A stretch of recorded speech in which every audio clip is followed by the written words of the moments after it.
কষ্ট সবার জীবনেই থাকে, কেউ মনের মধ্যে চেপে রাখতে পারে, আবার কেউ পারে না। মন খারাপ করিস না, দোয়া করি আবির ভাইয়া যেন তাড়াতাড়ি ফিরে আসে। মেঘকে বেশি কিছুক্ষণ বোঝানোর পর মেঘ শান্ত হয়েছে। দুই বান্ধবী পাশাপাশি বসা। বন্যা হঠাৎ ধীর কণ্ঠে বলল, একদিক থেকে তুই খুব ভাগ্যবতী। কোন দিকে? এই যে আবির ভাইয়ের প্রেয়সী হিসেবে দুনিয়া উল্টে যাক আর যাই হয়ে যাক, তোর বিপদনী ঠিকই তোকে বাঁচিয়ে নেন, এমন মানুষ পাওয়া খুব ভাগ্যের বিষয়। সেই ভাগ্যটাকে তো কোনোভাবেই ধরে রাখতে পারছি না, আর নিজেকে শক্তও রাখতে পারছি না। তুই কিভাবে এত শক্ত থাকিস? বন্যা মলিন হেসে বলল, শক্ত থাকি না, তবে শক্ত থাকার চেষ্টা করি। কিভাবে? তুই একদিন বলেছিলি মানুষ নিরন্তর সুখের নির্খোঁজে, কষ্টে আড়াল করে প্রতিনিয়ত স্বাভাবিক সিদ্ধ হাসে। সত্যি বলতে এটাই বাস্তবতা। জীবনে চলার পথে প্রতিটা মানুষই মানসিক শান্তি খুঁজে বেড়ায়, যেখানে সে সর্বোচ্চ ভালো থাকতে পারবে, কিন্তু সেই সুখের স্থান সবার ভাগ্যে জোটে না। তখন বাধ্য হয়েই ভালো থাকার অভিনয় করতে হয়।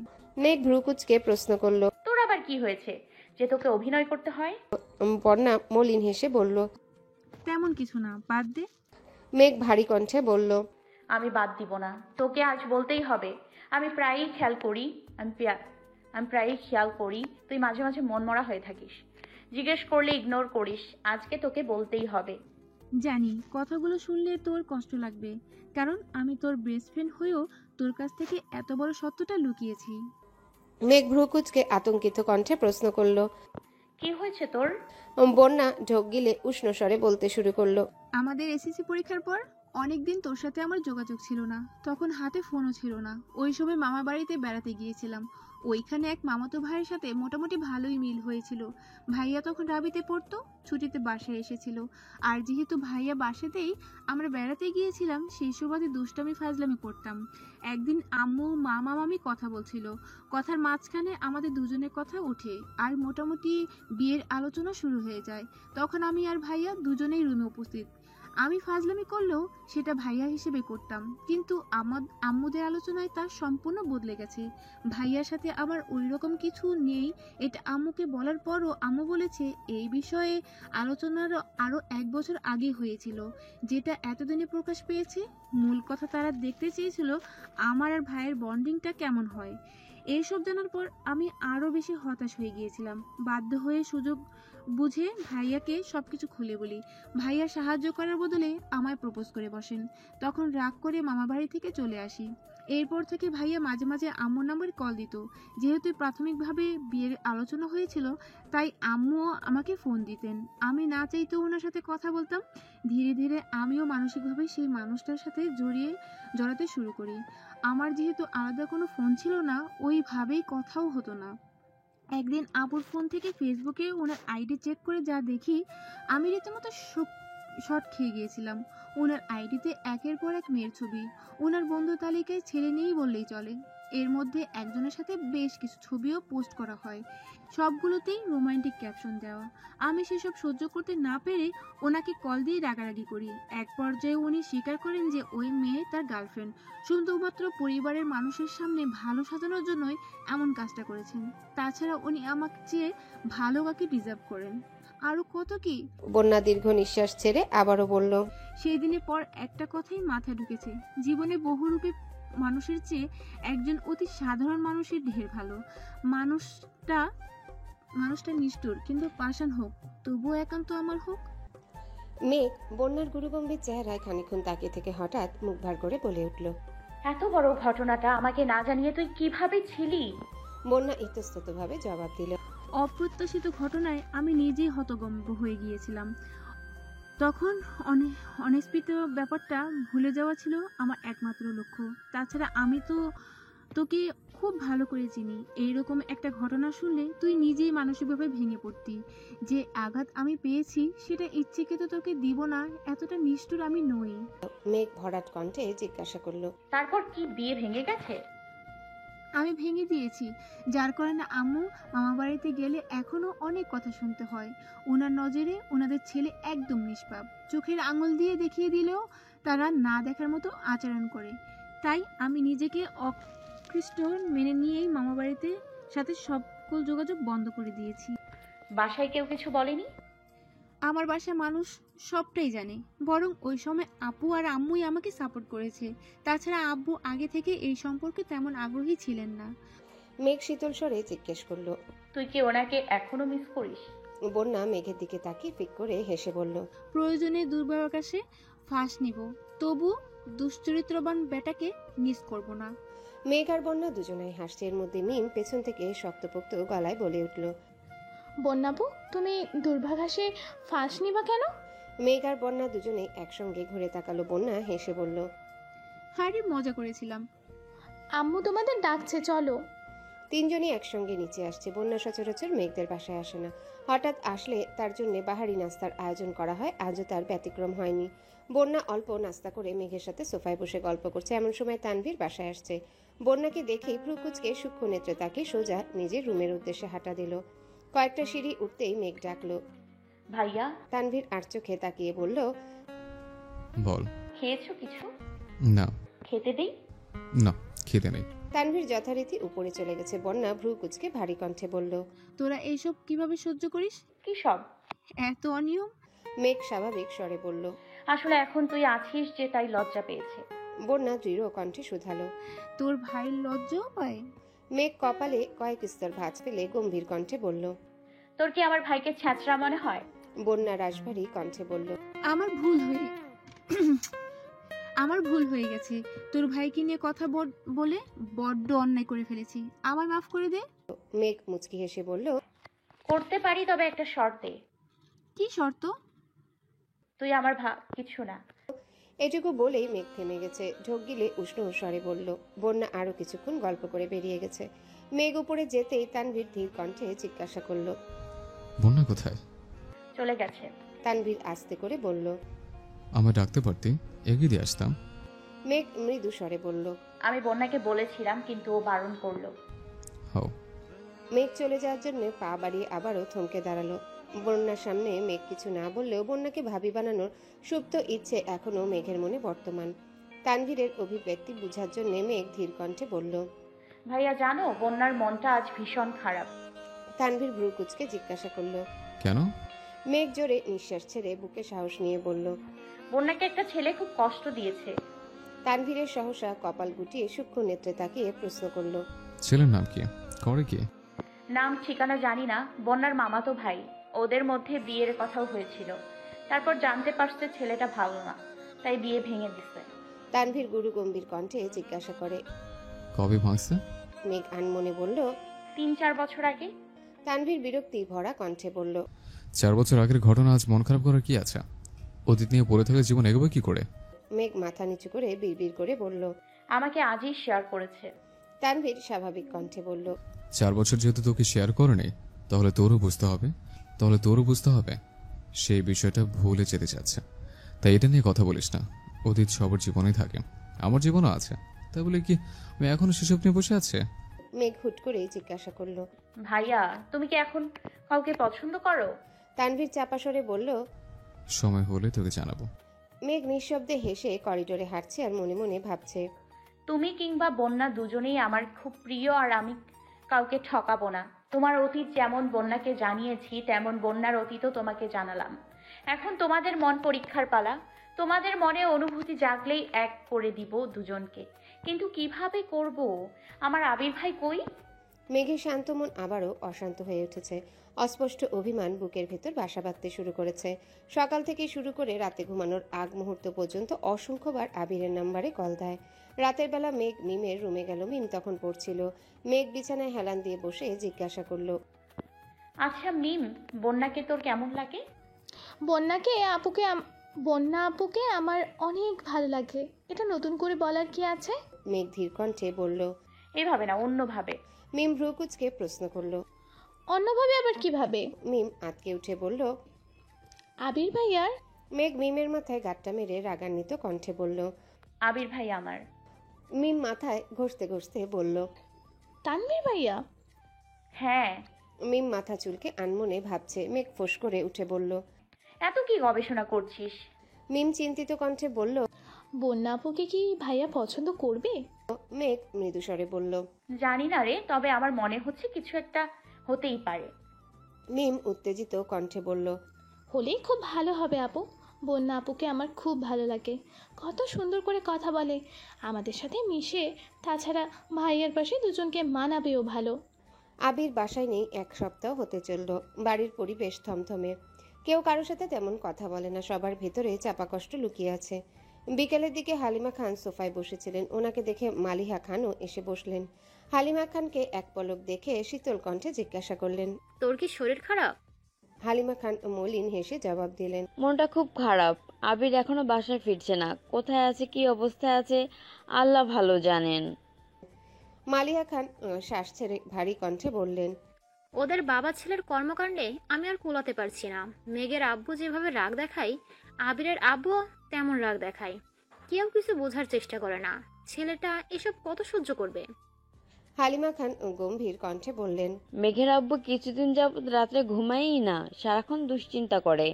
যত বন্ধু আর পরিচিত মানুষ আছে সবাইকে কল দিয়ে আবিরের কথা জিজ্ঞেস করে। মালিহা খান মলিন হেসে বললেন। মেঘের আব্বুকে তো আমি চিনি, রাগ দেখানোর সময় কোনো কিছুই ভাববে না, অথচ পরে নিজেই সবচেয়ে বেশি দুশ্চিন্তা করবে। অন্যদিকে আবিরের আব্বু সম্পূর্ণ উল্টো। ওনার নিয়ম নীতির বাইরে গেলেই ওনার সব কিছু এলোমেলো হয়ে যায়। ছেলে বউ ভাই বোন কিছুই দেখে না। সেদিন মেঘের আব্বু চিল্লাচিল্লি করার পরও আবির কেমন শান্ত ছিল, কিন্তু হুট করে ওর আব্বু যখন শুরু করলো তখন আর সহ্য করতে পারলো না। হালিমা খান অনেকটা সময় নিশ্চুপ থেকে মালিহা খানের দিকে এক পলক তাকিয়ে নীরবতা ভেঙে বললেন। আফা, একটা কথা বলি। মালিহা খান ভ্রু কুঁচকে বললেন। কথার মধ্যে মাপামাপি কবে থেকে শুরু করলি? বল, কি বলবি? হালিমা খান কিছু বলতে চেয়েও থেমে গেলেন, সহসা মৃদু হেসে বললেন। না থাক, কিছু না। কি বলতে চাইছিলি বল। বাসার নিয়ম নিতে ভুলে অলিক কল্পনায় ডুবেছিলাম, যা কখনো সম্ভব না তা নিয়ে ভেবেছিলাম। ঢোক গিলে শান্ত স্বরে আবারও বললেন। রাতে কি রান্না করব? এর মধ্যেই আলী আহমদ খান আর মোজাম্মেল খান বাসায় ফিরেছেন। মালিয়া খান বসা থেকে উঠতে উঠতে আচমকা মেঘ হুড়মুড় করে সিঁড়ি দিয়ে নামছে, চোখ মুখ লাল টকটকে হয়ে আছে। পেছন থেকে তানভীর ডাকছে। বনু শোন, কি হচ্ছে বল আমায়। মেঘের হাতে তানভীরের ফোন। মেঘ নামতে নামতে আলী আহমদ খান ও মোজাম্মেল খান মেঘের সামনে হাজির। মোজাম্মেল খান গম্ভীর কণ্ঠে জিজ্ঞাসা করলেন। কি হয়েছে তোর? তানভীর বলতে বলতে নামছে। কে কল দিছিল বলবি তো? আব্বুকে দেখে তানভীরের গতি কমে গেছে, সদ্য শাওয়ার নিয়ে বেরিয়েছে। তানভীরের পরনে লুঙ্গি আর গলায় একটা গামছা ঝুলানো, সম্পূর্ণ শরীর ভেজা। আব্বু আর বড় আব্বুকে দেখে তানভীর গামছা দিয়ে মাথা মুছতে শুরু করেছে। একটু আগে মেঘ আবিরের খোঁজ নিতে তানভীরের রুমে গিয়েছিল। তানভীর ওয়াশরুমে থাকায় কিছু জিজ্ঞাসা করতে পারেনি। হঠাৎ তানভীরের ফোনে কল বাজতে শুরু করে। মেঘ উচ্চস্বরে ডাকে। ভাইয়া, তোমার ফোনে কল আসতেছে। দেখ কে কল দিয়েছে। মেঘ ফোনের স্ক্রিনে তাকায়, অপরিচিত নাম্বার দেখে তেমন পাত্তা দেয়নি, একবার রিং হয়ে বন্ধ হয়ে গেছে। মেঘ দরজা পর্যন্ত যেতেই আবারও কল বাজছে। ওয়াশরুম থেকে তানভীর বলছে। রিসিভ করে বলবি আমি ব্যস্ত। মেঘ যথারীতি কল রিসিভ করে বলতে নিল। ভাইয়া এটুকু বলতেই ওপাশ থেকে সুপরিচিত কণ্ঠস্বর ভেসে আসলো। তানভীর, আমি আবির। মেঘ আর আবির দুজনে একসঙ্গে কথা বলে আকস্মিক দুজনাই থেমে গেছে। মেঘ উত্তপ্ত কণ্ঠে ডেকে উঠল। আবির ভাই। ততক্ষণে আবির কল কেটে দিয়েছে। এমন সময় তানভীরও ওয়াশরুম থেকে বের হয়েছে। মেঘের হাতের কম্পন দেখে ধীর কণ্ঠে শুধালো। কে কল দিছিল? মেঘ উত্তর না দিয়ে রুম থেকে দৌড়ে বেরিয়ে আসছে। মেঘের চোখ মুখ দেখে আলী আহমদ খান প্রশ্ন করলেন। কিছু হয়েছে? মেঘ অতর্কিতে ভেজা কণ্ঠে বলে উঠল। এই মাত্র ভাইয়ার ফোনে আবির ভাইয়ের কল দিয়েছিল, আমার কণ্ঠ শুনে কল কেটে দিয়েছে। তানভীর ভারী কণ্ঠে শুধালো। কি ভাই কল দিয়েছিল? আলী আহমদ খান সহ সবাই তানভীরের দিকে সন্দেহের দৃষ্টিতে তাকিয়েছে। তানভীর সবাইকে এক পলক দেখে সহসা বলল। আমার সাথে ভাইয়ের সত্যিই যোগাযোগ নেই, আমি জানি না কিছু। তানভীর নেমে এসে মেঘের হাত থেকে ফোন নিয়ে নাম্বারটা চেক করতে লাগলো। মেঘ 2 সিঁড়ি উঠে তানভীরের ফোনের দিকে তাকিয়ে আছে। তানভীর কল ডিটেলস বের করে মেঘকে উদ্দেশ্য করে বলল। দেখ তো আমার সাথে কথা হয়েছে কিনা। তাছাড়া আমার সাথে যদি ভাইয়ের যোগাযোগ থাকতোই তাহলে আমি এত গোজাগোজি কেন করতাম? আলী আহমদ খান ভারী কণ্ঠে বললেন। তোমার সাথে আবিরের যোগাযোগ আছে কি নেই সেটা আমার জানার প্রয়োজন নেই। তুমি এই মুহূর্তে আমাদের সামনে আবিরকে কল দিবে। তানভীরের হাত কাঁপছে, ভয়ে ভয়ে ডায়াল করলো সেই নাম্বারে। মোজাম্মল খানের কথা মতো কল লাউড স্পিকারে দিয়েছে। প্রথমবার কল রিসিভ হয়নি, দ্বিতীয়বার কল রিসিভ করে আবির গুরুভার কণ্ঠে বলল। কিছু বলবি? আবিরের কণ্ঠস্বর শুনেই মেঘের বুক কাঁপছে, দু চোখ ছলছল করছে। আব্বু, বড় আব্বু, আম্মুরা সামনে দাঁড়ানো, তাই বারবার ঢোক গিলে মেঘ নিজেকে শান্ত রাখার চেষ্টা করছে। তানভীর সহসা বলল। ভাইয়া কোথায় তুমি? তানভীরের কণ্ঠ শুনে আবির কিছুটা থতমত খেল। কয়েক মুহূর্ত পর দৃঢ় কণ্ঠে উত্তর দিল। আসি। আলী আহমদ খান অত্যন্ত গুরুতর কণ্ঠে বলে উঠলেন। ওকে বলে দাও যেখানে আছে আজকের মধ্যে বাসায় ফিরতে। প্রজেক্টের দায়িত্ব যেমন নিয়েছে সেই দায়িত্ব সঠিকভাবে পালনও তাকেই করতে হবে। রাগ জেদ দেখিয়ে আমার কোম্পানির ক্ষতি করবে তা আমি কখনো সহ্য করতে পারবো না। তানভীর শক্ত কণ্ঠে বলল। শুনেছো? হ্যাঁ। মোজাম্মেল খান এবার রাশভারী কণ্ঠে বললেন। শুধু শুনলেই হবে না, যেখানেই আছে রাত 10টার মধ্যে বাসায় আসবে। আচ্ছা। আলী আহমদ খান ও মোজাম্মেল খান নিজেদের রুমে চলে গেছেন। মালিয়া খান আর হালিমা খান তানভীরের ফোন নিয়ে হাহাকার শুরু করে দিয়েছেন। মেঘ সিঁড়ির সাথে ঠ্যাস দিয়ে নিস্তব্ধ হয়ে দাঁড়িয়ে আছে। আবিরের সাথে কথা শেষ করে মালিহা খান নিজের রুমে গেলেন। আলী আহমদ খান বিছানায় হেলান দিয়ে বসে আছেন। মালিহা খান কপট রাগ দেখিয়ে বললেন। ছেলেটা রাগ করে বাসা থেকে চলে গেছে, 1 সপ্তাহ ধরে বাসায় ফিরছে না। তার সাথে আপনার এই ব্যবহারটা না করলে হতো না? আলী আহমদ খান রাশভারী কণ্ঠে বললেন। শোনো, সে কোম্পানির দায়িত্বে আছে মানে এ নয় যে আমি আমার নিয়ম নীতি থেকে সরে যাব। তোমার ছেলে অফিসে মেল করেছে, কিন্তু সে হয়তো জানে না আমার অফিসে মেইলের মাধ্যমে নেওয়া ছুটির পরিমাণ মাত্র 3 দিন। এর বেশি ছুটি লাগলে সশরীরে উপস্থিত থেকে আবেদন করে তারপর নিতে হয়, কিন্তু তোমার ছেলে সে কাজ করেনি। তারপর আমি আরও 3 দিন ছাড় দিলাম, কিন্তু সে নিজ দায়িত্বে যে প্রজেক্টগুলো শুরু করেছে সেগুলোর কি হবে? প্রজেক্ট নেওয়ার সময় যেমন রাগ জেদের কথা মনে ছিল না, প্রজেক্ট শেষ করার ক্ষেত্রে আমি এখন তার রাগ জেদকে প্রাধান্য দিতে পারবো না। সারা জীবন শুধু ব্যবসা আর নিয়ম নীতিই করলেন, কখনো ছেলেটার সাথে একা বসে 5 মিনিট কথা বলেছেন?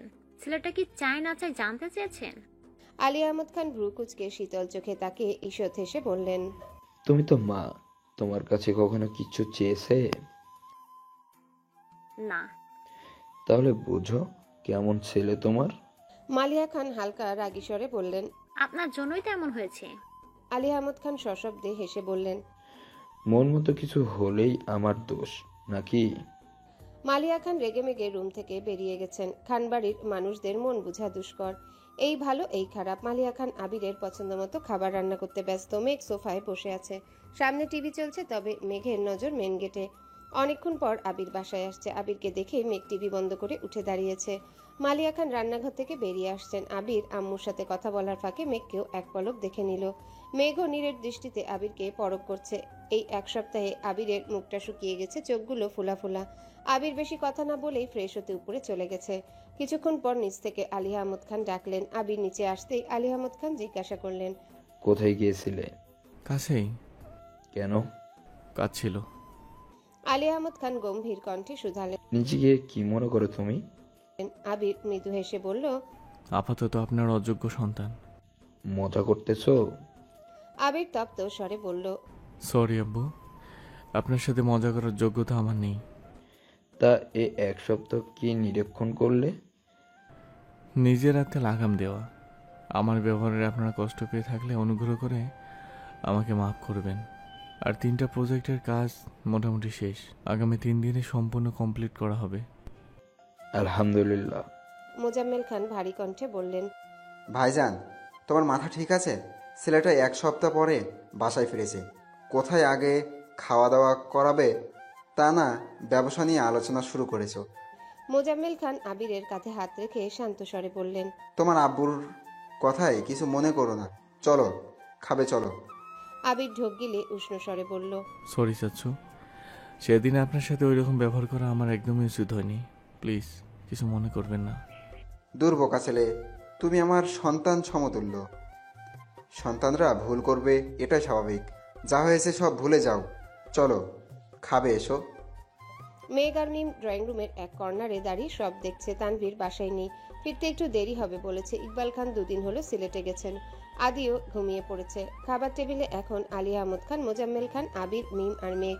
মেঘ আবিরের বিপরীতে বসায় স্বাভাবিকভাবেই বারবার আবিরের দিকে তাকাচ্ছে, কিন্তু আবির প্রতিবার নিজের নজর সরিয়ে নিচ্ছে। আবিরের কর্মকাণ্ডে মেঘ একদিকে যেমন বিরক্ত হয়ে যাচ্ছে, অন্যদিকে আব্বুর আচরণে বেশ অবাক হচ্ছে। আলী আহমদ খান আজ অল্প বিস্তর রাগ দেখালেও মোজাম্মেল খান একেবারে জন্যেই মুখ কালো করেও কথা বলেনি। মেঘ খাবার শেষ করে এক মুহূর্ত দেরি না করে নিজের রুমে চলে গেছে। বন্যাকে কল দিয়ে আবিরের ফেরার কথা বলেছে। তারপর ফোন রেখে ব্যালকনিতে দাঁড়িয়ে আকাশের পানে তাকিয়ে কিছু ভাবছে। আচমকা পেছন থেকে আবির ডাকলো, ম্যাম। মেঘ আটকে উঠে ঘাড় ঘুরিয়ে তাকালো, তবে কিছুই বলল না। আবির আবারও বলল, নিজেকে কষ্ট দেওয়া ছাড়া আপনার কোনো কাজ নেই, তাই না?